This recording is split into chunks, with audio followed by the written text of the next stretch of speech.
before I start your report here on what you can expect in March, I just want to bring a little announcement, and that is now there's available 4 different reports that you can choose from.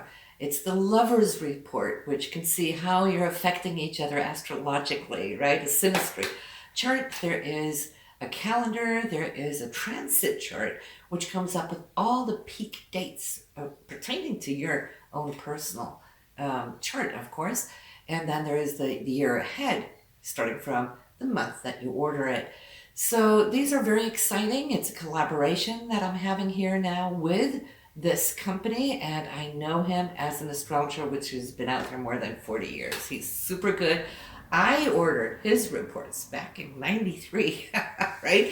So it's something that I know that you can become very excited about as well. But we're going to dive in for your month now for March, but watch to the end because I'll scroll through those reports so that you can see it. You can check it out for yourself and see what it is maybe that you can expect, right? Hello, Sagittarius. Let's dive right in and take a look at what you can expect now coming up in March. And it has been a wonderful time as far as just the benefits that have been coming your way. I can see that for so many of you, and especially those of you Sagittarians that I've been talking to you here as of late. I feel that yes, you have been feeling the transformation taking place in your life, and it's not stopping here. March, I see that a lot of your focus is going to be on home and family, or your domain where you live. Some of you are going to be maybe even moving, fixing things up, rearranging, perfecting, beautifying.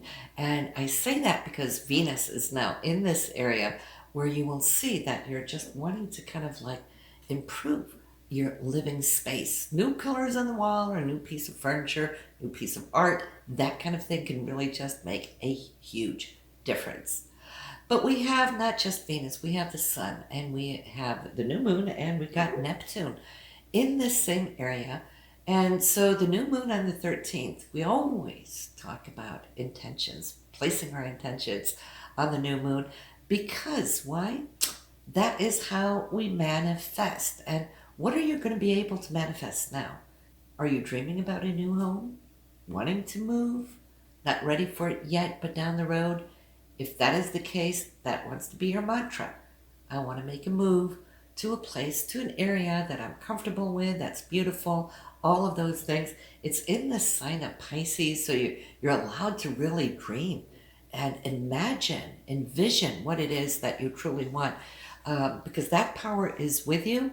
And when you do, and you put it out to the universe, even though you might not be moving for months, maybe you won't be moving before next year, right? It doesn't matter. But if there is that, just a little piece of it in your consciousness that that's what you'd like to do, then this is the time to put that intention out there. Just tell the universe, I'm ready.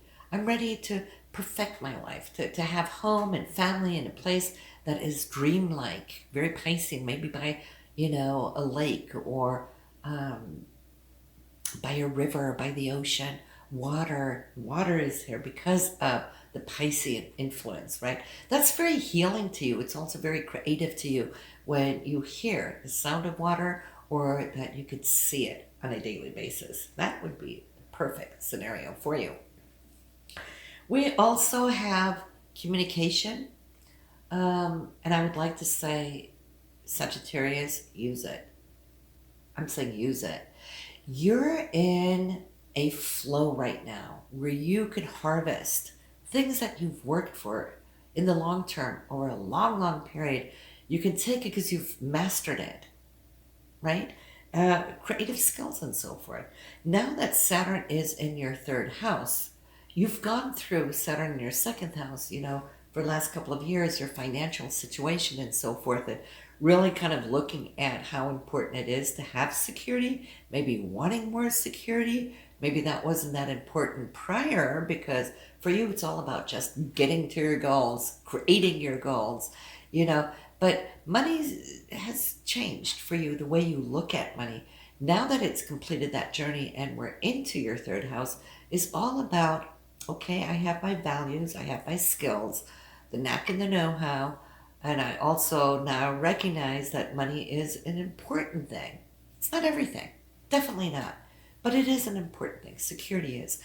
Saturn is now asking you to look at, how can I bring it out there? How can I maybe monetize some of those creative skills that I have built over time? The third house is all about how you communicate. And not only is Saturn going to be with you for 2 years, so it's not necessarily having to happen right overnight, but right now, for a shorter period of time, which is going to help Saturn, is Jupiter. Jupiter expands everything that it touches. Think about the size of Jupiter. I always say that, right? It's like, ooh, it expands. And Jupiter always brings great influence, good luck, support, people from high places. It's also an international influence. But Jupiter is always very, very generous, okay? If it opens, if you're lucky, if it opens up a door for you, I would say walk in it. Don't allow Saturn to restrict you, thinking, oh no, I can't do that, or whatever, internal inner chat that you might have saying that you're not good enough. Don't listen to that. Don't. Trust me, it's going to be 12 years before you're going to get this benefit again, right? When Jupiter comes around here saying, you can do this. You can do this. That's what Jupiter is whispering in your ear and picking you on the shoulder, that yes, you can do this. All you need to do is dare to take those steps. Put yourself out there. And the thing is, Jupiter already here, starting March, has already gone half through the sign. Normally it takes a whole year to pass through a sign. In 2 months, it's passed nearly halfway through the sign. Jupiter is supersonic right now. Catch the train while you can. It will slow down, give you a little bit more time down the road, but it's really speeding you up. So listen to it. Now, Mercury was retrograde in February in this very same area. You might have felt a couple of things. Normally, yes, there's delays and miscommunications and so forth, especially since it's in your communication house. You can have experienced that. But see, Mercury in itself rules all moving parts and whatnot, travel and so forth. But being in the sign of Aquarius, Aquarius ruled by Uranus, is all about technical things. You might have had a lot of technical issues, setbacks, and so forth. Maybe you had to go deliver your computer in for a checkup, your smartphone, maybe you got a virus on your phone, those kind of things. But that's beyond you. The upside of retrogrades, which I love, that's what I always look to. I do not fear retrogrades. I love them. I'm aware of what they can do, right? But as long as you're aware of that, what you really want to do is look at how it can bring situations from the past. You might have had some great ideas. Maybe you developed certain things, took it to a certain level, but didn't then conclude them. And they're just kind of sitting there in certain files on your computer, and now is more like looking at it to bring it back up. Those projects can come back up for you. And then, if you have used your Mercury retrograde in February in a good way, now that it's open for you, you can take it and you can run with it, and you can use that Jupiter to help you launch it out there. Don't just sit on your golden nuggets that you create. You definitely want to see how you can bring it out. We do have, I feel, such a dynamic in your 6th house, which is your health house, Sagittarius, where you're looking at how you can change up your diets, your routines, your workout schedules. Maybe you're moving out and about more, getting more energy going in that sense. You have both Mars and Uranus, and they're both energy driven, both of them. Uranus can change things up. It's been there for a while. It'll still be with you for a number of years. But since Mars is moving through this area, whatever it is, whatever regime you've started, is really setting you off on a course that can do so much good. Maybe you're changing up your diet or your workout routines. I feel there's a lot of freedom for you, more so now than what there has been in earlier times, but these last few months, with Mars in this area, it's freed you up in your day-to-day routine. So you're able to work on those things that you love to do. And that is a gift in and of itself from the universe, right? So, loving that. We have the new moon where your intentions is all about telling the universe that I do want to manifest those things that I'm working on, my projects, my presentations. I want them to be up and running. So on the 13th, keep that in mind.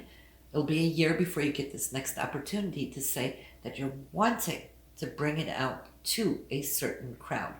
And if you do, you're going to luck out, right? And we have the full moon there on the 28th, which is going to be in your area of social circles, friendships, and so forth. So there might be something really nice taking place there on the 28th. Of course, we still have to be careful in the pandemic not to be out and about in big crowds, but a couple of very close friends could really do the trick here and be filling you with energy as you also give it out and share to your friends as well. So that's the short and the skinny for your March reading. Head to my website if you're wanting those reports, your transit reports, where you get 25 to 30 pages of what you can experience on certain dates. All the dates are there, which is great. It kind of gives you a personal calendar to your chart. Or also if you're looking for relationships, you're out in the dating world, you've met somebody new, you want to see how the interaction is between you and that partner.